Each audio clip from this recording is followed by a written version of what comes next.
안녕하세요. 성공예감 이대호입니다.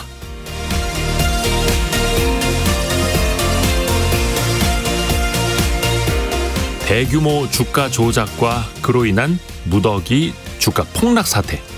수많은 가해자와 피해자가 얽혀있는 이 사건에서 인간의 탐욕을 실감할 수 있는 또 하나의 장면이 이어지고 있습니다. 급락한 8개의 종목이 반등하기를 바라면서 이들 종목에 뛰어드는 사람들의 이야기입니다. 이른바 하한가 따라잡기, 하따라고도 불리는데요. SG증권발 주가 폭락이 벌어졌던 8개 종목에 개인 투자자들이 최근 2주 사이에 4천억 원 가까이 순매수를 했다고 합니다. 그런데 이들 종목에 투자한 개인들의 수익률을 보면 평균 마이너스 4.6%로 집계됐다고 하네요. 8종목 가운데 6종목이 손실을 안겨다 줬습니다. 연속 하한가가 풀린 뒤에도 추가 손실률이 24%에 달한 종목도 있었습니다. 대규모 주가 조작에 대한 보도가 쏟아지고 대대적인 수사가 이루어지고 수많은 피해자와 가해자가 얽히고 설켜 있는데 한편에선 또 이렇게 묻지마 투기가 벌어지는 모습. 아무리 제도를 개선해서 금융시장에 빛을 밝힌다고 해도 인간의 끝없는 탐욕이 존재하는 한 금융시장의 그림자는 더욱 짙어질 것 같습니다. 5월 11일 성공예감 이대호입니다. 시작합니다.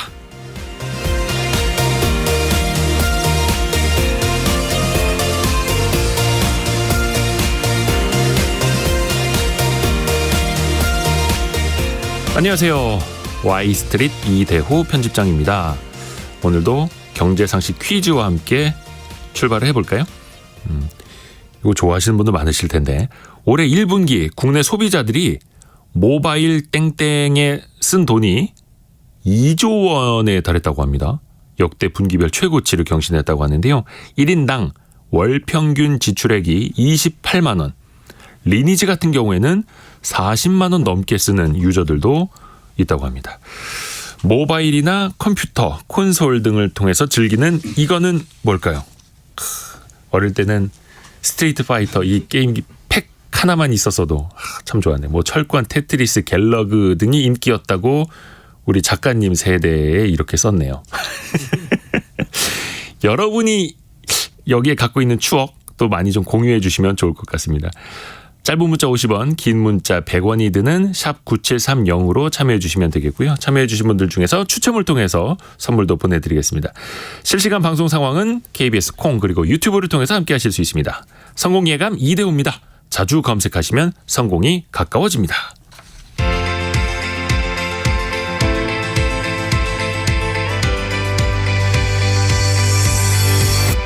KBS 1라디오 성공예감 이대호입니다. 오늘의 경제 뉴스 살펴봅니다. 알고란의 고란 경제전문기자 머니투데이 방송 염현석 기자입니다. 어서 오세요. 네, 안녕하세요. 고란 기자 아이템부터요. 네, 전세 사기 관련된 소식인데요. 이 전세 사기 피해자가 살던 집을 낙찰을 받아도 무주택자로 인정해 준다라고 합니다. 이들을 지원하기 위한 특별법 합의는 불발이 됐습니다. 그리고 전세 사기 최초로요. 사기업자 일당에 대해서 범죄단체죄가 적용이 됐습니다. 그게 어떤 내용인지 잠시 후에 들어보겠고 염현석 기자는 어떤 내용 준비했습니까? 네, 오늘 제가 준비한 주제는요. 모두 코로나19와 좀 관계가 깊습니다. 네. 우선 코로나 기간 동안 가장 크게 타격을 입은 업종 중 하나가 바로 항공업계인데요. 저비용항공사 LCC들의 1분기 실적이 발표됐는데 모두 큰 폭으로 상승했습니다. 이번 실적을 바탕으로 포스트 코로나 시대 국내 항공업계 전망해보고요. 또 코로나의 급성장한 온라인 쇼핑의 대표주자 쿠팡의 1분기 매출이 또 발표가 됐습니다. 네. 전통 오프라인 유통 강자인 이마트도 제쳤는데요. 앞으로 유통업계가 어떻게 흘러갈지 분석해보고자 합니다. 고란 기자, 전세 사기 피해 관련해서 정부가 후속 대책을 내놨어요? 어떤 내용들이 좀 달라지는 겁니까? 일단 이번에 나온 거는 보증금 또는 전부, 일부 이거 돌려받지 못하면요. 임차인 그러니까 전세 사는 사람이 경매나 공매 통해 살던 집을 낙찰받는 경우 있잖아요. 네. 뭐 사실 어쩔 수 없이 받는 경우도 많고요. 그래서 어쩔 수 없이 받았는데 내가 다음에 이제 청약을 하려고 무주택 기간 이렇게 오래 유지했어. 근데 청약하려고 봤더니 이때 낙찰받은 집 때문에 청약이 무주택자가 되니까. 네, 맞아요. 그러면은 점수가 떨어지니까 네네. 당연히 청약이 잘 안 되겠죠. 그래서 이 경우에는 청약에 불이익받지 않도록 무주택 자격을 유지하는 조항을 신설했습니다. 그분들에 한해서. 네네. 다만 이 조건이 있습니다. 이거 낙찰받은 주택 공시지가가 지방은 1억 5천. 수도권은 3억 원 이하여야 되고요. 또 주거 전용 면적이 85제곱미터 이하입니다. 이 법 바꾼 거는 즉시 시행이 되고요. 시행 전에 주택을 낙찰받은 세입자한테도 소급 적용합니다. 자, 이렇게 하면은 전세 사기 피해자도 청약할 때 무주택 기간에 따른 최대 가점 32점 모두 챙길 수 있습니다. 생애 최초 등 특별 공급도 신청이 가능합니다. 그런데 분양주택이 아닌 공공임대주택, 그러니까 이건 사는 집이잖아요. 요걸 신청하는 경우에는 무주택자 인정 대상에서 제외가 됩니다. 그러면 이 대책이 과연 실질적인 도움이 될지도 좀 살펴봐야죠. 이게 살고 있는 집을 경매로 낙찰받은 세입자가 한 연평균 900명이 된다고 해요. 근데 최근에 전셋값이 급락하니까 보증금 돌려받지 못하니까 울며 겨자 먹기로 아마 살고 있는 집 낙찰받는 분들이 더 많아질 거예요. 네. 그러다 보니까 이 900명보다 더 늘어날 것 같다라는 겁니다. 그 지난해 수도권 세입자가 직접 신청해서 열린 경매가 978건이었대요. 2019년 531건과 비교해서 85% 늘었는데 아마 올해는 더 늘을 것 같습니다. 여기에다가 전세 사기 피해자한테 그 매수 우선권을 주게 되면 이 우선권을 준다는 특별법이 만약에 통과된다라고 하면 적용 대상 더 늘어나게 되겠죠. 이렇게 돼서 여기 만약에 피해자가 거주주택을 낙찰받으면요. 최저 연 1%대 금리로 대출 지원도 받을 수 있다라고 하니까 도움이 될 것 같습니다. 네. 자, 그런데 국회에 그 전세 사기 피해자 지원 특별법 올라가 있잖아요. 네. 근데 이거 아직도 통과 안 되고 있죠, 이거는. 이거 그냥 상식적으로 여기 빨리 해야지 왜 그렇게 안 하고 있어 네. 싶잖아요. 네. 쟁점이 살짝 있습니다. 어쨌든 어제 세 번째 논의를 했거든요. 여야가. 근데 합의 못했어요. 그래서 16일 날 다음 주 화요일에 논의를 다시 이어가기로 했습니다. 이날 논의된 쟁점은 사실 피해자 범위의 확대 여부인데요. 예를 들어서 전세 사기 최대 보증금 수준이 4억 5천만 원이잖아요. 그런데 이 야당 쪽에서 야 그럼 4억 5천 100만 원인 피해자는 어떡할 거야? 라고 이제 문제를 제기했고요. 만약에 입주 전에 공사가 중단돼서 대항력이 없어. 그러면 이들 피해자는 또 어떻게 구제할 거야? 요거에 대해서 여야가 합의 못했습니다. 그런데 실은 요거보다도 핵심 쟁점은 뭐냐면 보증금 반환 채권 매입입니다. 보증금 반환 네. 채권 매입 이게 어떤 이거 뜻이죠? 아예 논의조차 못했어요. 네. 근데 아마 이게 이제 또 핵심 쟁점이 될 텐데요. 일단 정부 여당 입장은 뭐냐면 피해 임차인한테 피해 주택 경매나 공매 시에 우선 낙찰수 받을 수 있는 매수권 준다. 네. 그리고 만약에 매입 원하지 않으면 LH 한국토지주택공사가 우선 매수권을 양도해서 공공임대로 거주할 수 있도록 한다라는 거예요. 그러니까 살 수 있도록 해준다라는 거예요. 네. 당장 살 집이 그곳에서 살 수 있도록. 살 집이 없어진 거니까. 네. 그런데 야당은 공공이 전세 보증금 채권을 사들여서 일부라도 보증금을 돌려줘야 한다라는 입장입니다. 물론 다 돌려주는 건 아니고 조건이 있긴 하지만 어쨌든 공공 그러니까 세금으로 이 보증금을 돌려줘야 한다라는 건데요. 이 부분에 대해서 정부 여당은 반대가 확고합니다. 이 앞서서 원희룡 국토부 장관이 이런 말을 했잖아요. 네. 국가가 주가 조작이나 보이스피싱 등 사기에 대해서 세금으로 먼저 대납해 준 경우 없다. 전세 사기 보증금의 국가 보전은 불가하다라고 너무 강력하게 말해서요. 이 부분에서 입장차가 어떻게 좁혀질지 지켜봐야 될 것 같습니다. 그 전세 보증금을 국가가 메워줄 거냐 말 거냐 이게 가장 큰 지금 쟁점인 네네. 거네요. 고민이 됩니다. 그리고 또 하나가 이 전세 사기 그 일당에게 범죄 단체 죄가 이제 네네. 적용이 되죠. 쉽게 말해서 이게 조직폭력배 네. 같은 같은 분들에게 사람들에게 적용하는 죄거든요. 범죄 단체. 예, 예. 근데 인천경찰청이 이 사기 등 혐의로 건축업자 등 51명을 검찰에 송치를 하면서 이들에게 무슨 혐의를 했냐. 뭐 보증금 가로챈 혐의 이거는 맞습니다. 근데 여기에다가 그 피해자 51명 가운데 건축업자 그러니까 뭐랄까 이거 설계한 사람이죠. 네. 이걸 포함한 18명한테는 범죄 단체 조직 혐의를 추가 적용하기로 했습니다. 왜냐하면 중개팀, 주택관리팀, 기획공무팀 이걸 보니까 너무 조직적으로 한 거예요. 그래서 범죄단체 조직 혐의를 추가 적용했는데 전세 사기 사건과 관련해서 적용한 첫 번째 사례다라고 합니다. 이거 적용될 분야가 앞으로 많을 것 같은데 이번에도 그 주가 조작 사태. 그것도 범죄단체 조직이 될 수 있죠. 나덕연 씨도 보면은 뭐 기획팀, 영업팀, 관리팀 뭐 이렇게 있던데. 그럼 팀 이렇게 있으면 이것도 다 범죄단체 조직죄가 되는 건지 줄줄이 좀 봐야겠네요. 그런데 기존에 있던 그 사기죄랑 네. 이렇게 범죄단체 조직죄가 더해지면 어떤 차이가 있는지 실질적으로 뭐 형량이 늘어나는 건지 이거 봐야죠. 일단 사기죄의 법적용이 징역 10년 이하입니다. 2건 이상의 사기를 저질렀다라고 하면 이 경합범 가중 규정에 따라서 법정 최고형에서 최대 2분의 1까지 형을 더할 수 있어요. 그러니까 이 해당 건축업자는 사기 건수가 2건 이상이잖아요. 그래서 법정 최고형이 10년이니까 거기에다 또 절반인 5년 더해서 최대 징역 15년까지 선고가 가능합니다. 그런데 범죄단체 조직죄가 만약에 인정이 된다라고 하면은요, 뭐 사실 이 건축업자 이걸 주로 설계한 사람, 이 우두머리의 경우에는 뭐 똑같습니다. 그런데 만약에 사기죄만 적용하면은요, 이 나머지 17명이요, 공범. 이 사람들은 처벌이 약해요. 그런데 범죄단체 조직죄로 적용이 된다라고 하면 나머지 공범 17명도 이 주도한 우두머리와 같은 처벌 내용을 받게 됩니다. 네. 그러니까 조직 내 지위와 상관없이 조직원 모두가 같은 형량으로 처벌을 받게 되거든요. 그래서 이걸 주도한 사람에 대한 최고 형량이 늘어나는 건 아니지만 여기 범죄에 가담해서 사실상 범죄를 설계하는 걸 굉장히 도왔던 주도적인 인물 17명 공범에 대해서도 높은 형량이 매겨진다라는 차이가 있습니다. 그러니까 공범, 가담자들에게도 같은 형량이 적용된다 뿐이지 주도자에게 더 엄벌이 내려진다 이건 아니네요. 네네. 사실 우리나라가 그 이른바 사기 공화국이라고 하지 않습니까? 범죄 중에 제일 많은 게 사기예요. 근데 이것도 징역 10년 이하, 가중돼봐야 15년. 네. 이것도 최대. 그러다 보니까 이번엔 전세 사기도 그렇고 이 피해자가 수백, 그 가족까지 합치면 수천 명 이렇게 달하고 극단적 선택하신 분들도 많고 정말 송두리째 가정을 파괴해 놓는 건데 우리나라 이 사기죄에 대한 처벌이 너무 약해요. 이 징역 10년이 뭡니까? 수십 년 뭐 한 100년, 200년 미국처럼 때려야 이게 근절이 되는데 너무 그래도 이번에 손방망이네요. 범죄단체 조직죄가 약간 되니까 이게 사실 일단 한 사람이 지고 간다. 약간 이런 느낌이 있거든요. 과거에는 네. 근데 이게 아니라 이제 다 같이 죄값을 치러라라는 거니까 그나마 좀 나아졌다. 무겁게 치러야 됩니다. 네네. 더 무겁게 치러야 됩니다. 이거. 자, 염현석 기자. 네. 저비용항공사 LCC 얼마 전에 저희 그 항공권 뭐 티켓 가격도 이야기를 했는데 1분기 실적이 좋았어요. 아주 좋았어요. 네, 맞습니다. 국내 저비용 항공사 LCC들의 올해 1분기가 역대급 실적을 기록했습니다. 네. 대표 LCC 한 두 곳만 살펴보도록 하겠습니다. 제주항공이랑 진해연데요. 제주항공 1분기 매출이요. 무려 420%나 늘면서 회사 창립 이후 처음으로 매출 4천억 원을 돌파했습니다. 영업이익은 사상 최대를 기록했습니다.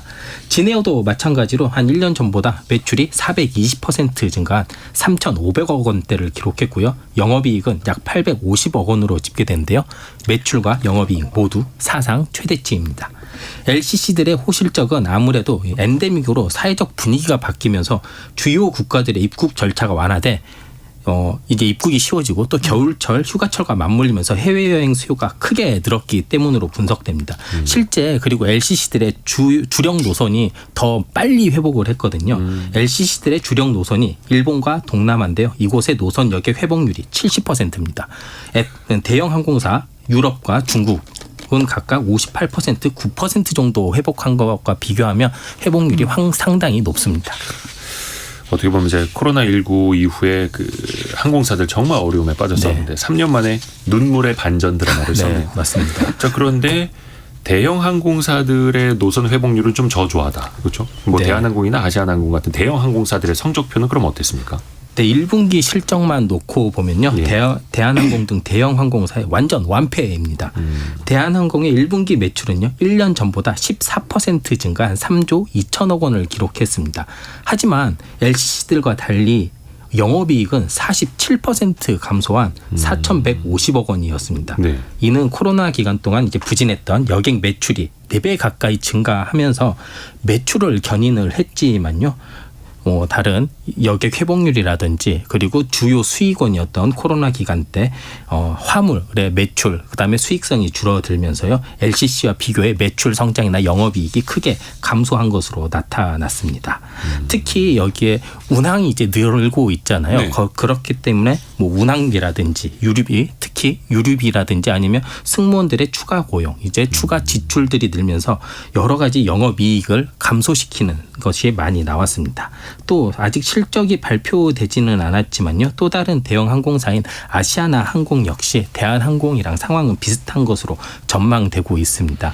FN 가이드에 따르면요. 아시아나 항공의 올해 1분기 영업이익이요. 1년 전보다 딱 1% 정도 증가할 것으로 전망되고 있습니다.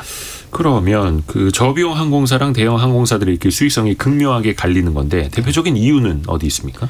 일단 매출이 전부 증가한 것만 보면 코로나 이후 포스트 코로나 시대 항공업계 상황이 전반적으로는 반등한 것으로 알 수 있습니다. 차이점은 이제 운항 방식인데요. LCC는 항공기 운항을 가장 효율적으로 하기 위해 항공 운항에 필요한 서비스를 효율적으로 개선한 항공 산업입니다. 그러니까 불필요한 비용을 다 없애는 거죠. 이 때문에 여객 수요가 늘면 그에 따른 비용 늘더라도 그에 따른 비용 증가폭이 대형 항공사보다 적습니다. 당연히 매출이 늘면 영업이익이 상승할 수 있는 구조를 가지는 건데요. 하지만 대한항공과 같은 대형 항공사는 여객 수요가 증가하면 비용 부담이 LCC보다 훨씬 커집니다. 이 때문에 수익 개선은 상당히 불리한데요. 실제 대한항공의 1분기에 연료비는 1년 전보다 3,400억 원이 증가했고요. 인건비와 공항 이용비 같은 영업비용도 4,229억 원 증가했습니다. 대한항공 같은 경우에는 그 코로나19 상황 때서도 막 그 여객기를 화물선으로 네. 돌리고 하면서 상대적으로 방어를 잘 했었는데 네. 최근에는 좀 상황이 안 좋아지고 있네요. 네. 그럼 앞으로의 그 항공산업의 전망은 어떻습니까? 네, 2분기부터는 조금 상황이 달라질 것 같습니다. LCC랑 대형 항공사들의 이제 상황이 바뀔 수 있다라는 건데요. 본격적인 여름철 성수기를 맞아 장거리 여객 수요가 꾸준히 늘 것으로 이제 전망되고 있고 네. 대형 항공사들의 최대 알짜 노선 중 하나인 중국 회복 노선에 대한 기대감이 바로 커지고 있기 때문입니다. 올해 1분기 기준 국내 항공사들의 중국 여행 수송 실적은요 38만여 명입니다. 코로나 직전인 2019년 1분기 413만 명과 비교해보면요. 회복률이 겨우 9%밖에 되지 않습니다. 이 때문에 중국 여객 수요가 코로나 전으로 회복되면 대형 항공사들의 수익성도 크게 개선될 것으로 전망됩니다. 또 LCC가 비수기인 2분기를 맞아서요. 본격적인 가격 경쟁에 돌입했습니다. 수익성에 부정적인 영향을 미칠 수 있다라는 이야기인데요. 에어서울이 최근 국제선 전 노선의 영원 항공권, 그러니까 공짜 항공권 행사를 진행하고 있고요. TA 항공이나 진에어 항공 등도 본격적으로 할인 행사에 나서고 있습니다. 자, 고란 기자에게 다시 마이크가 넘어갑니다. 최근에 그 리딩방 너무 이것도 많이 누구를 사칭하는 너무 많이 오죠. 다른 뭐 채널이나 유명인을 네네. 사칭하는 문자들 정말 기승을 하고 있는데 근데 여기에 막 사진까지 도용해서 쓰는 사례도 있어요. 혹시 뭐 이데오 미다 이거 받아보셨어요? 많습니다. 그러니까요. 많습니다. 저 아마. Y스트리 사칭하는 그 단톡방도 많고 그래가지고 맞아요. 너무 걱정입니다. 진짜. 뭐 이제 문자는 엄청 많았는데 이제는 아예 사진까지 도용하고 나서가지고 네. 조금 더 대담해지고 있다라고 표현해야 될 것 같아요. 그 채널 프로필 사진 같은 거. 네, 맞습니다. 글로벌 투자 전략가 박현주 회장입니다. 투자 강의실에 가입하시면 저희가 주목하고 있는 2차 전지주를 나눠드립니다. 박현주 회장님이 뭐가 아쉬워서 이거 하겠어요. 예. 이틀 전부터 페이스북 등 SNS를 통해서 박현주 미래에셋 금융그룹 회장을 프로필 사진으로 올린 일명 박현주 리딩방이 퍼졌습니다. 여기 가입하면 1대1 채팅방으로 연결이 돼서요. 적당한 구매 가격을 알려준다라고 해요. 네. 당연히 사기입니다. 이거 미래에셋증권은 금감원에 알린 뒤에 사이버스에 신고했다라고 하는데요. 이런 경우 보통 이제 해외 서버를 이용한 경우가 많아서 찾기가 쉽진 않을 겁니다.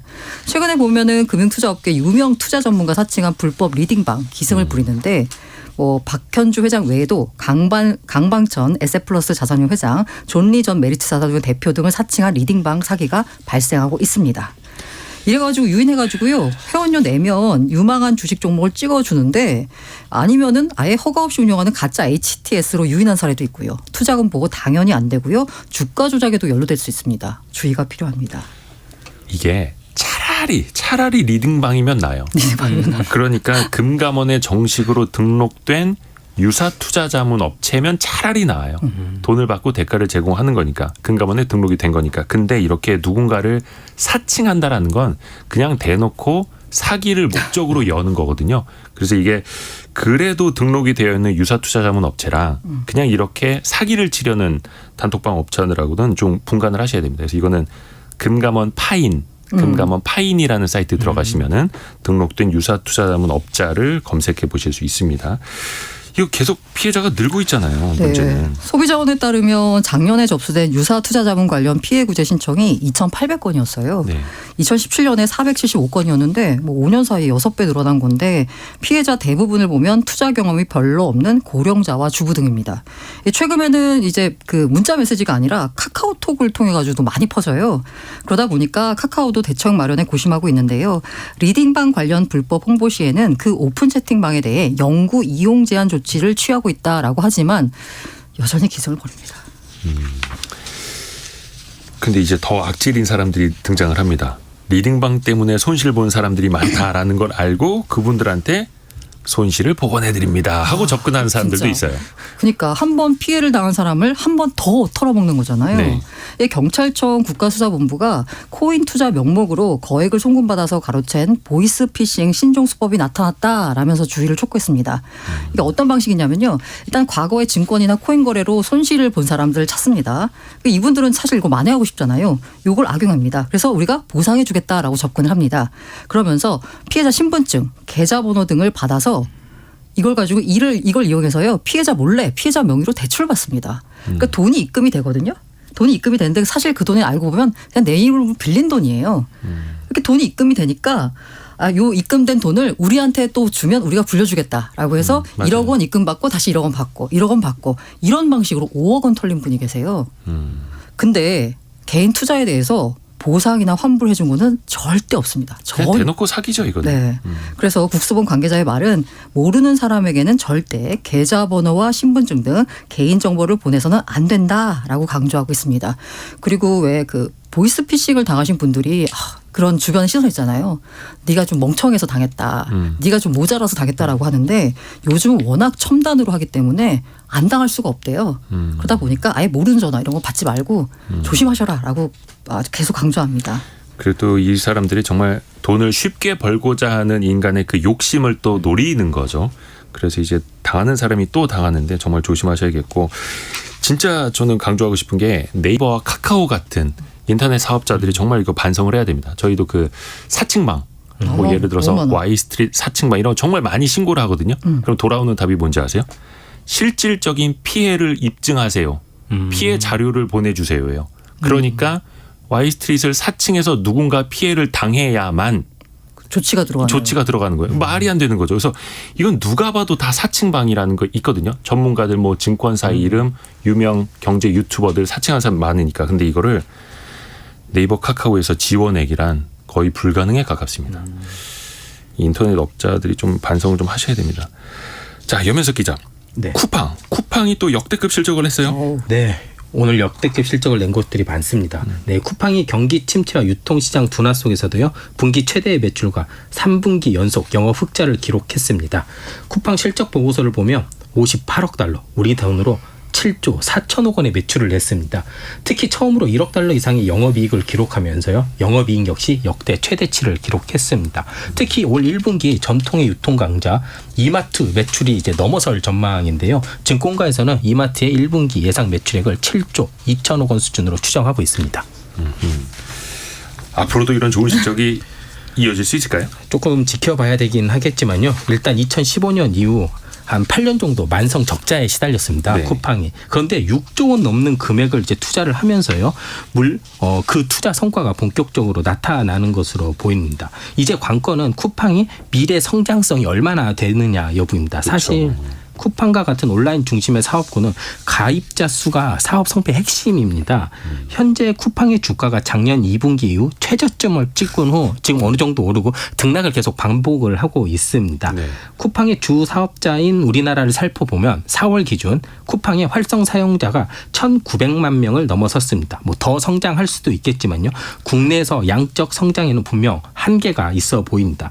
그렇다면 쿠팡이 양적 성장을 하기 위해서는 아무래도 눈을 해외로 돌리든지 뭐 이렇게 해야 되는데 쿠팡이 2021년 6월에 일본 시장에 진출을 했다가 2년 만에 철수한 적이 있습니다. 네. 같은 해 7월에도 대만 시장에 진출을 했지만 성과는 별로 없었습니다. 아무래도 가입자 확보, 창고 등 인프라 구축 등 자본과 노력이 만만치 않게 투입돼야 되는 만큼 해외에서 성과를 당장 기대하기는 좀 힘든데요. 그렇다고 신산업 육성도 밝지만은 않습니다. 어찌됐든 간에 적자를 보고 있을 때는 뭐 투자를 많이 하니까라고 인정을 해줬는데 계획된 적자. 그렇죠. 근데 흑자로 전환한 다음에는 이익으로 성장하는 것, 네. 매출이 아니라 이익으로 성장하는 걸 또 보여줘야 되는데 그 부분이 쉽지만은 않죠. 네. 오늘 머니투데이 방송 염현석 기자 그리고 알고란의 고란 기자와 함께했습니다. 두 분 말씀 고맙습니다. 네, 감사합니다.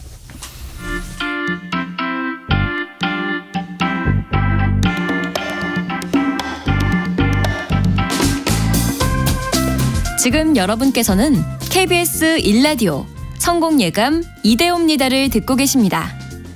참여해주신 여러분께는 추첨을 통해 헬시 허그에서 한국인의 건강한 두피에서 찾아낸 두피 유래 유산균을, 판촉물 전문 그룹 기프코에서 텀블러 세트를, 아름다운 식탁 창조 주비푸드에서 자연에서 갈아 만든 생와사비를, 쉽고 빠른 판촉물 제작 시너지 기프트에서 LED 튜브 스탠드를, 그리고 성공예감에서 준비한 커피 쿠폰을 보내드립니다.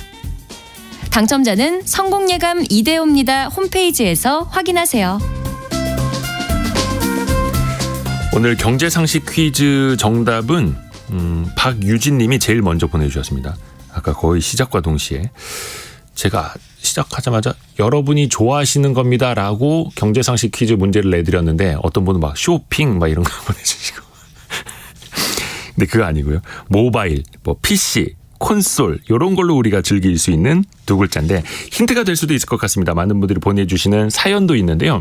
4426님이 80년대 오락실에서 테트리스와 엑스리온에 빠져서 공부를 못했습니다.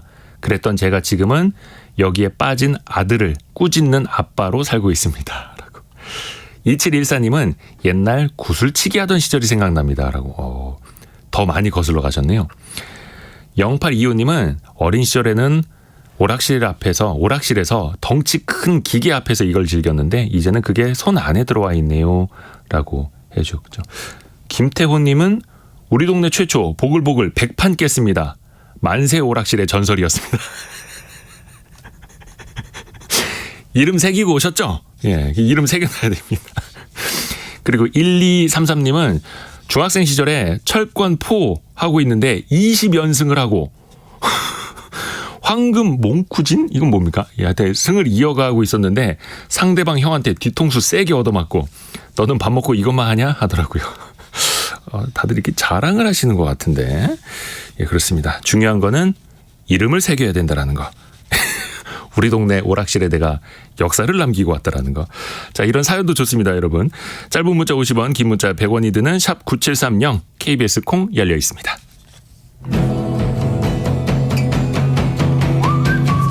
오늘의 움직임에 주목하고 세상의 흐름을 놓치지 않습니다. 여러분의 내일을 응원하며 성공의 열쇠를 함께 찾아갑니다. 성공예감 이대호입니다.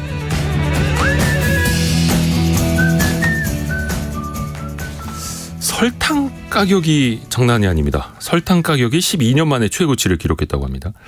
그래서 설탕을 만드는 제당업체들이 가격을 올리기 시작을 했는데 걱정이 여기서 끝나질 않죠. 설탕을 쓰는 여러 식재료들도 줄줄이 가격이 오르는 것 아니냐라는 걱정이 나오고 있습니다. 이른바 슈거플레이션이라는 말 나오는데요. 이화여대 경제학과 김세환 교수와 함께 설탕이 달콤한 줄만 알았는데 우리에게 뭔가 씁쓸함을 안겨주는 이야기 들어보죠. 김세환 교수님 안녕하세요. 예, 안녕하십니까. 네, 그 설탕 가격이 한 어느 정도나 올랐다고 볼 수 있습니까? 예, 올해 초에 설탕 가격이 많이 올랐습니다. 사실은 지난해 말부터 꾸준히 올랐고요. 네. 올해 1월과 비교했을 때는 지금 5월 현재 30% 정도 급하게 급등한 상태입니다. 이게 지난 우리가 코로나 상황에서 그 3년 반 동안 다른 식재료들 예를 들어서 옥수수나 콩이나 그 밀가루 가격이 많이 오른 거를 네. 기억하실 텐데요. 네. 유독 설탕은 코로나 기간 동안에도 안정적이었습니다. 국제 그 설탕 가격이. 네. 그런데 이제 이번에 설탕 가격이 굉장히 급하게 오르는 상황이고요. 이제 설탕의 그 원료가 원당이라는 게 있는데요. 요즘 소비자분들이 그 원당을 그냥 사서 드시는 분들도 많은데 이 원당을 가공해서 설탕을 만드는데 이 원당 가격은 그 30%보다 더 올라서 약 40% 올랐습니다. 올 초에 톤당 420달러 정도였는데 지금 톤당 580달러를 돌파하고 있습니다. 아니, 그러니까 이게 1년 전 뭐 언제 대비가 아니라 올해 들어서만 30-40%씩 이렇게 올랐다는 맞습니다. 거잖아요. 올해 들어서만. 맞습니다. 근데 말씀하신 것처럼 콩이나 밀이나 옥수수나 국제 곡물 가격들은 조금 최근에 안정이 되고 있었는데 왜 설탕만 이렇게 거꾸로 또 빠르게 오르는 겁니까? 네, 일단 설탕이 코로나 기간 동안 오르지 않았던 이유는 이제 너무나 많은 나라들에서 이 설탕을 원료인 그 원당을 과잉 생산을 했습니다. 뭐 베트남, 태국, 뭐 인도, 브라질 다 그랬는데 최근에 이제 고온과 폭우와 같은 이 기후 변화로 이제 설탕의 원료가 되는 이 원당을 생산하는 사탕수수를 생산하는 나라들의 작황이 나빠졌습니다. 네. 이게 더 궁극적이고 장기적인 원인으로 보면은 기후 변화로 인해서 이제 온난화 현상과 관련이 있다고 볼 수도 있고요. 특히 우리나라가 거의 50% 가까이 그 원당을 수입하는 태국에서 이제 기후가 너무 안 좋아서 이 사탕수수 생산 자체가 감소를 해버렸습니다. 그러면 일단은 기후 변화에서부터 이런 이야기들이 상승세가 이어지고 있고 그러면 이거는 뭐 하루 이틀 안에 끝나지 않을 수도 있는 거잖아요. 예, 이게 장기적으로 모든 지금 국제 거래가 되는 아주 중요한 작물, 뭐 밀이나 콩이나 그리고 이번에 사탕수수의 원당 같은 게 다 그런데 네. 장기적으로 가격이 오를 수밖에 없는 상황이 벌어지고 있다고 보실 수도 있습니다. 그 이유가 말씀드린 대로 이 전 세계적인 이 기후 변화와 고온과 폭우가 이렇게 지속적으로 계속되고 있어서 그런데요. 이렇게 장기적으로 지구 온난화 현상으로 이상 기온이 계속 뭐 고온이나 저온이 계속된다면 이 지금 말씀드린 설탕뿐만 아니라 밀가루, 식용유와 같은 다른 주요 가공식품의 원료의 가격이 다 오를 수도 있는 상황이 되겠습니다. 그러면 이제 앞으로 우리 소비자들이 사 먹는 제 설탕 가격하고 또 이 설탕을 바탕으로 뭔가를 만들어내는 뭐 대표적인 빵이나 과자 이런 것들도 줄줄이 이제 가격이 오를 가능성 있을까요? 높을까요? 이게 한마디로 뭐 그렇다 아니다 말씀드리기가 어려운 게 네. 이 우리가 많이 먹는 이 빵이나 과자 같은 이 가공 식품마다 설탕의 사용량이 다 다릅니다. 또 이제 같은 뭐 빵을 생산하더라도 뭐 A 회사, B 회사가 또 설탕 사용량이 다릅니다. 왜냐하면 회사마다 서로 만드는 방법이 다르고요. 네. 하지만 이제 과자나 아이스크림, 즉 빙과류 같은 가공식품을 만드는 업체는 이제 아무래도 설탕을 더 많이 사용하니까 그 설탕 가격 상승으로 부담이 더 큰 거는 사실입니다. 하지만 지금 5월 현재로 보면은 식품업체들이 이 당장 제품을 그러니까 그 빵이나 과자의 가격을 올리지 않을 것 같은 게 미리 원재료를 많이 구매해 놓은 것으로 알려져 있고요. 네. 그리고 이 최근에 이제 이미 뭐 이런 가공식품 가격이 많이 올랐거든요. 뭐 라면부터 과자, 스낵류가 이제 가격이 작년 말부터 많이 올랐기 때문에 이번에 설탕 가격 인상으로 해서 또 올리면은 이 여론이 상당히 안 좋아지기 때문에 지금 이런 제조업체, 가공식품 업체들은 상당히 눈치를 보고 있는 상황이라고 보여집니다. 그러면 조금 전에 잠깐 말씀해 주셨는데 빵이나 과자 만들 때 설탕이 도대체 얼마나 들어가길래 설탕 때문에 값을 또 올려야 되는 걸까요? 이게 이 한국농수산식품유통공사 자료가 있는데요. 모든 그 이런 가공식품, 설탕을 많이 사용하는 가공식품의 총 생산 비용에서 설탕이 차지하는 비율이 이 자료가 나와 있는 게 있습니다. 음료의 경우에는 이제 한 15%가 설탕을 차지하고 과자는 12%, 빵은 한 5% 정도 그 설탕이 생산 비용에서 차지를 하는데요. 네.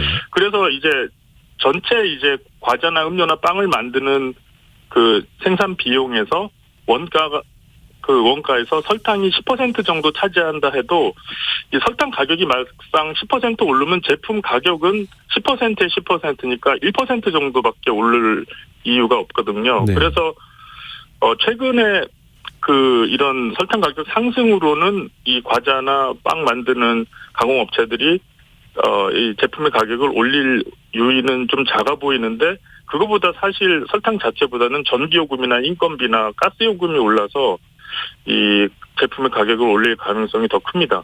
네. 그리고 조금 전에 코로나 관련 소식 나온 거 하나만 좀 알려드리고 갈게요.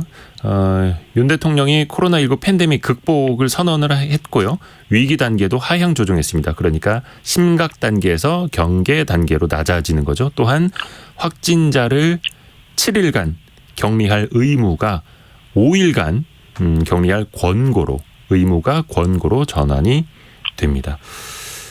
이제는 코로나 팬데믹에서 우리가 완전히 극복이 됐다, 빠져나왔다, 이렇게 보면 될 때고, 다시 설탕 이야기로 들어가 볼게요. 사람들이 요즘에 보니까 이 설탕도 극복하려고 하더라고요. 네, 요즘에 그 슈거 프리가 엄청나게 또 인기던데, 콜라도 제로 슈거, 또 소주에서도 심지어 제로 슈거, 설탕을 뺀 소주가 인기가 많더라고요. 그러면 이게 앞으로 설탕 수요가 좀 줄어들겠다, 이렇게 봐도 될까요? 네, 이제 장기적으로는 설탕 수요가 줄어들 수도 있지만, 지금 전체 이제 우리가 설탕같이 그 단맛이나 어떤 특이한 맛을 내는 시장을 감미료 시장이라고 하는데요. 네. 그 중에 하나가 설탕인데, 이 감미료 시장의 절대 강자가 사실은 설탕입니다. 전체 감미료 시장 매출의 85%를 담당하고 있고요. 나머지가 이제 단맛을 내는 사카린이나 아스파탐 이런 거 들어보셨을 텐데, 그게 나머지를 차지하고 있지만 상당히 미미합니다. 이런 그 사카린이나 아스파탐 같은 대체 감미료는 1년에 한 4% 정도 그 매출이 성장을 하고가 있지만, 아직은 이 규모 면에서는 설탕 시장, 즉 절대 강자인 설탕 시장을 따라잡기는 아직 어렵다고 보입니다. 설탕은 반면에 매년 1% 정도 성장하고 있지만, 이게 워낙 그 기존의 매출 규모도 크고 시장 차지하는 비중도 크고, 또 이제 소비자들이 건강을 생각하셔도 꾸준히 설탕을 찾고 있습니다. 따라서 이 설탕의 영향력을 아직은 무시할 수가 없는 수준이 되겠습니다. 아무리 슈가프리가 유행을 한다 해도 이걸 대체할 정도는 아직은 아닌 거네요. 맞습니다.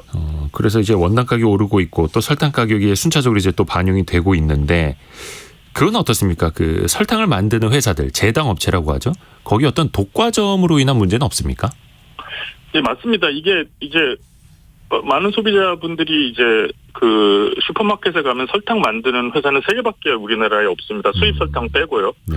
CJ와 삼양사, 대한제당 3사인데요. 이게 과점 체제라고 볼 수가 있습니다. 네. 이 셋을 합치면은 시장 점유율이 90%가 넘는 그런 상황인데요. 네.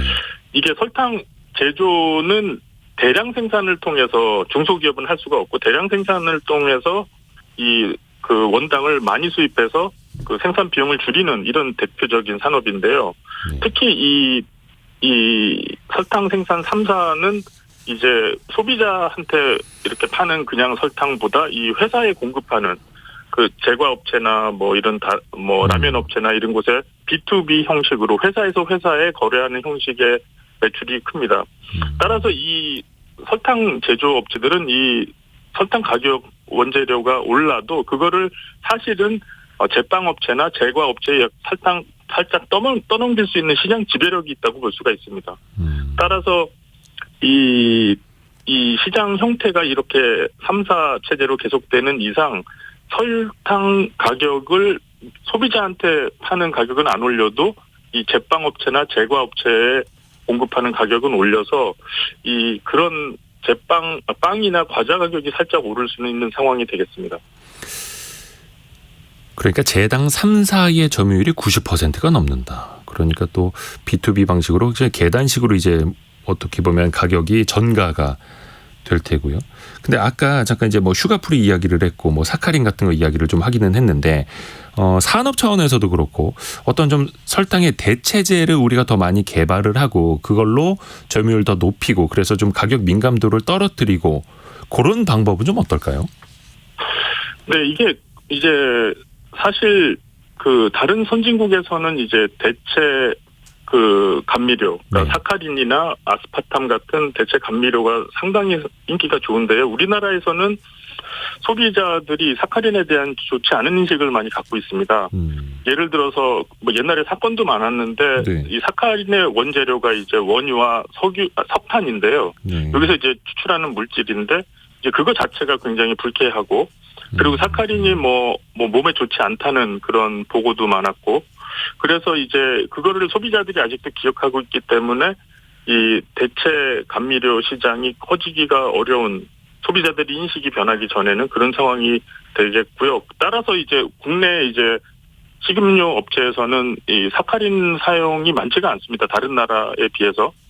그래서 우리나라가 사카린을 사실 생산 자체는 많이 하는데 대부분 수출을 하고 이제 내수용으로는 거의 소비를 하지 않고 있는 상황입니다. 하지만 말씀하셨다시피 이제 시간이 지나면서 소비자들이 인식이 변하고 또 건강에 대해서 더 관심이 깊어지면서 이런 대체 감미료 시장이 커질 가능성은 충분히 있다고 보입니다. 좋습니다. 오늘 이화여대 경제학과 김세환 교수 통해서 설탕이 결코 달콤하지만은 않은 이야기 들어봤습니다. 말씀 고맙습니다. 예, 감사합니다. 네, 라디오 정보센터 뉴스 듣고 올게요. 이달 들어 10일까지 수출은 1년 전보다 10% 넘게 감소해 무역 수지는 41억 6,900만 달러 적자를 기록했습니다. 올 들어 누적 무역 적자는 294억 1,200만 달러로 집계됐습니다. 국토교통부와 한국교통안전공단이 국내 22개 철도 운영 관리자를 대상으로 2022년도 철도 안전관리 수준평가를 실시한 결과 코레일이 22개 기관 중 유일하게 C등급을 받아 최하위를 기록했습니다. 기업인과 전직 공직자 등 뉴질랜드의 부자 100여 명이 정치인과 국민들에게 공개 서한을 보내 자신들이 더 높은 세율로 세금을 내게 해달라고 요청했다고 현지 언론들이 보도했습니다. 오늘 0시 기준 코로나19 신규 확진자는 2만 574명, 위중증 환자는 157명, 신규 사망자는 12명으로 집계됐습니다. 지금까지 라디오 정보센터 뉴스 정한나였습니다. 여러분은 혹시 직장 생활하면서 가장 힘든 순간이 언제입니까? 연봉이 낮을 때 혹은 업무가 과도할 때? 그런데 직장 생활 스트레스 원인 1위는 상사나 동료와의 인간관계라는 조사 결과도 있더라고요. 역시 사람 사이의 일이 제일 힘들고 또 사람 사이의 일로 인해서 또 도움도 받고 하는데요. 오늘 성공학개론 시간 자기만의 트랙의 저자 김나희 커리어 엑셀러레이터와 함께 일하는 사람에 대한 이야기 나눠볼게요. 안녕하세요. 네, 안녕하세요. 커리어 엑셀러레이터 김나희입니다. 네? 요즘 그 밸런스 게임이라는 거 유행하던데 문제 좀 드릴게요. 일을 정말 잘하는데 진짜 성격 별로인 사람. 근데 참 성격 좋고 사람 좋아. 근데 일을 잘 못하네. 어떤 사람을 더 선호하시겠어요? 저는 솔직히 말씀드리면 일을 잘하는 사람을 선호합니다. 왜냐하면 회사는 일을 하는 곳이기 때문에 가치를 만들어서 고객하고 거래를 하고 이를 통해서 함께 성장하는 곳이잖아요. 이때 동료하고의 협력이 굉장히 필요한데 혼자서는 아무것도 만들어낼 수 없으니까요. 그래서 최고의 복지는 좋은 동료다라는 말이 있는 것 같고 이때 최고의 복지가 좋은 동료가 되려면 사실 저는 첫째도 일을 잘해야 되고 둘째도 셋째도 일을 잘해야 하지 않을까. 물론 너무너무 좋은 분이시고 너무너무 착한 분이면 좋지만 회사는 가족이 아니니까요. 일을 하는 곳이니까 그 생각을 한번 해보시면 어떨까 싶네요. 근데 좀 고민이 드는 것도 사실입니다.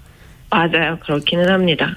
그런데 일 잘하는 센스 있는 동료 덕분에 회사도 성장할 수 있고 내 야근도 줄여줄 수 있다라고 생각해 보시면 어떨까요? 근데 또 반대로 이제 그 성격 안 좋고 동료들 이제 괴롭힘까지 가게 돼버리면 주변 사람들이 더 힘들어져서 또 능률이 맞아요. 떨어지기도 하고. 네, 그건 문제가 있죠. 그래서 그 적정한 지점이 좀 있어야 되는데 사실 그게 이제 사람 사이의 일이라 더 힘든 거죠. 맞습니다. 근데 또 반대로 따져보면 나 역시 동료들한테 좋은 사람, 좋은 동료가 돼야 되잖아요. 그렇죠. 근데 네네. 그게 뭐 어떤 특별한 방법이랄 게 있을까요? 사실 우리는 회사에 대해서 이야기할 때 회사가라는 이야기를 많이 하잖아요. 회사 때문에 너무 힘들다라는 이야기들을 많이 하시는데 회사는 나와 동료들의 합이기 때문에 일단 제일 먼저 나는 어떤 동료로 기억되고 싶은가 하는 질문에 대답을 해보실 수 있으면 제일 좋을 것 같고요. 누군가를 비난하기 전에 나는 일단 어떤 동료로 기억되고 싶지 하는 질문에 먼저 대답을 해보시고 제일 중요한 질문 또 다른 것 중에 하나는 내가 나에 대해서 좀 객관적으로 파악할 수 있는가인 것 같아요. 나의 강점을 내가 알고 있는지 다른 사람의 생각을 얼마나 유연하게 받아들이는 사람인지. 그래서 사실 저는 가끔 3개월 정도에 한 번씩은 체크리스트에 한번 나도 체크를 해보시고 나는 일하기에 좋은 동료인가, 협업이 잘 되는가, 커뮤니케이션이 잘 되는가, 함께 일하면서 어떤 가치를 창출하는가 등등의 체크리스트를 스스로도 해보시고 똑같은 체크리스트를 나하고 함께 일하는 동료 한 2명 정도에게 드려보라는 조언을 드리기도 합니다. 그러면 그 동료들이 나의 강점을 한번 체크해 보는 거죠. 그러면 누군가는 나와 동료의 생각이 굉장히 일치하실 수도 있고 너무너무 다른데 하는 부분들을 좀 발견하시는 분들도 사실 많이 계시거든요. 그 갭이 너무 다르다면 내가 좀 생각보다 유연하지 못하구나. 왜 동료들이 나에 대해서 이렇게 평가할까? 하는 것들을 한 번쯤 또 동료들과 1대1 하시면서 피드백 받아보시면 좋을 것 같아요. 그 많은 직장인들이 이제 누구 때문에 힘들어? 다른 사람 때문에 힘들다라는 표현 많이 하는데 다른 사람들이 나 때문에 힘들어할 수도 있는 거고, 그렇죠? 바로 그 점이죠. 그래서 자기를 좀 객관화해 볼 필요성. 근데 사실 이렇게 자기 성찰을 할 줄 아는 분들이면 그래도 동료들한테 피해는 안 끼치고 살 것 같은데. 맞습니다. 사실 걱정해야 되는 분들은 걱정을 안 하셔도 되는데 걱정하시는 분들이 너무 많으시고 이분은 협업과 커뮤니케이션에 정말 문제가 있으신데 하는 분들은 보통 본인의 문제는 하나도 없다고 생각하시는 경우가 많죠. 네. 나는 문제 없어. 네, 맞습니다. 또 하나, 내가 속한 팀의 시너지가 나기 위해서는 리더를 먼저 확인해야 된다. 이런 말씀도 하셨어요. 어떤 이야기인가요? 네, 맞습니다. 사실 요즘에는 그 인간관계와 관련해서는 이 회사의 조직 문화가 어떤가를 살펴보셔야 하는데요. 그럼 이 회사의 조직 문화가 어떠냐 하는 부분은 리더의 철학과 비전과 굉장히 연관관계가 많이 있습니다. 특히 IT 스타트업이라고 하면 더더군다나 대표가 누구이고 왜 이 일을 하고 어떤 철학을 가지고 있느냐 하는 것들이 서비스의 진정성에도 연결이 되고요. 우리가 함께 성장할 수 있는가에도 연결이 되는데요. 실제로 저도 작년에 자문하게 된 스타트업 회사가 있는데 여기 대표님을 2주에 한 번씩 6개월 동안 만났어요. 그러면서 어떤 이야기들을 여쭤봤냐면 Y에 대해서 일단 먼저 여쭤봤고요. 왜 이 일을 하려고 하는지, 어떤 고객들한테 무슨 가치를 전달하고 싶은지, 우리 조직을 어떻게 만들어가고 싶은지 이런 이야기들을 여쭤보기도 하고 무엇을 다르게 할 것인가. 사실 요즘에는 웬만한 서비스들은 다 있는 세상이기 때문에 우리 조직이 무엇을 다르게 할 것인가가 뾰족하지 않으면 살아남을 수 없는 시대가 되기도 했거든요. 그 무엇을 다르게 할 것인가는 또 리더의 철학과 또 연관이 되어 있기 때문에 이런 부분들을 한번 여쭤봐 보는 거죠. 우리 조직을 어떻게 만들어가고 싶은지를 최종적으로 물어보는 건데 인터뷰하실 때 특히 물어보실 수 있을 텐데요. 면접 보실 때 어떻게 이런 질문을 하냐. 회사에다 이런 얘기하면 안 되는 거 아니냐. 약간 덜컥 그런 생각이 드신다면 과연 이런 질문도 할 수 없는 조직에서 일을 하는 게 괜찮을까? 이런 조직의 조직 문화는 수평적일까? 내 의견을 자유롭게 말할 수 있을까? 하는 부분을 먼저 점검해 보시기를 저는 말씀드리고 싶습니다. 오히려 지원자들이 그 리더에게 이 회사의 지향점은 뭡니까? 어떻게 풀어나갈 겁니까? 이렇게 또 소통을 할 수 있는 회사가 되어야 된다. 맞습니다. 네. 사실 뭐 리더들도 뭐 태어나자마자 리더였던 사람은 없으니까요. 리더들도 맞아요. 서투를 수는 있습니다. 근데 이제 중요한 거는 그 리더, 상사, 동료를 잘 만나야 되는데 사실 직장인들이 상사나 동료를 골라서 만나는 게 아니잖아요. 그렇죠. 그래서 어쩔 수 없는 이제 갈등이 생겼을 때 더 마음이 복잡해지는 건데 만약에 갈등이 생겼다면 좀 풀어나가는 방법이 있겠습니까? 네, 사실 이 얘기만 해도 1시간을 할 수 있을 것 같은데요. 짧게 말씀드리면 갈등이 생겼을 때 사실 제가 보면 많은 조직에서 그 갈등을 속으로만 그냥 꾹꾹 참는 경우들이 되게 많으시더라고요. 네. 표면적으로 이야기하지 않고 그래도 좋은 게 좋은 거지. 내가 이렇게 얘기하는 것보다는 그래도 덮고 내가 하면서 다른 사람들하고 갈등 만들지 않고 지나가는 게 좋은 거지 하는 생각들을 하시는 분들도 생각보다 꽤 많아서 제가 되게 놀랄 때가 있는데요. 회사는 친구를 만들러 오는 곳이 아니라 일을 하는 곳이기 때문에 네. 우리가 일을 하면서 갈등이 생기는 경우에는 우리의 일의 목표가 일단 무엇인가, 어떤 방향성으로 나아가고 있는가를 먼저 점검하시면서 그 일의 그 방향성, 그 목표에 맞지 않는 일들을 지금 하고 있는 건 아닌지, 그런 커뮤니케이션이 일어나고 있는 것은 아닌지를 한번 점검해 보시고 말씀을 하시는 게 필요한 것 같아요. 예를 들어서 저의 이야기도 하나 말씀드리면 네. 저도 한 번은 같이 일하는 동료가 예전에 증권사에서 다닐 때 자료 공유를 하나도 안 해줘서 솔직하게 여쭤봤었거든요. 네. 어떤 부분이 마음에 안 드는지, 네. 내가 무엇을 좀 개선하면 좋겠는지 했더니 그분이 솔직한 의견을 또 말씀 주시더라고요.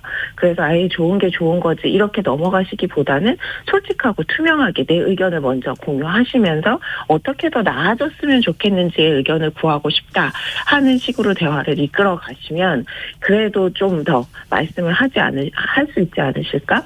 여러분의 의견을 꼭 소리내서 말씀하시기를 저는 응원드리고 싶습니다. 나부터 솔직하게 나의 의견을 먼저 또 피력을 하고 상대방의 의견도 들어보고, 물론 그 맞아요. 사이에서 조금 커뮤니케이션의 기술은 좀 필요하겠습니다. 싸움 나면 안 되니까요. 그렇죠. 네. 네. 이 부분에 대해서도 여쭤볼 게 더 많은데 아쉽게도 시간이 다 돼가지고 오늘 김나희 커리어 엑셀러레이터와 함께 직장생활, 역시 인간관계가 제일 힘든데 이건 한 번 더 나중에 또 한번 들어볼게요. 네, 고맙습니다. 한 번 더 해보죠. 고맙습니다. 감사합니다. 많은 분들이 그 경제상식 퀴즈 보내주고 계시는데 아직 보내주실 시간은 더 남아 있습니다. 네. 요 두 글자 그 이행시 보내주셨는데요. 우재우님. 이거 말해야 되나? 예. 이거 안 되겠다. 예. 이행시밖에 안 돼가지고 그냥 정답이 나갈 수밖에 없네. 이거 한 4행시 정도였으면 제가 해드리려고 했는데 정답은 2부 시작과 함께 말씀드리겠습니다. 2부에서는 거시경제 1타 강사 서강대 김영희 교수가 나옵니다. 그래서 최근에 또 증시는 또 어떻게 보시는지, 어떻게 투자를 하면 좋을지도 이따가 여쭤볼게요. 잠시 뉴스 듣고 10시 5분에 돌아오겠습니다.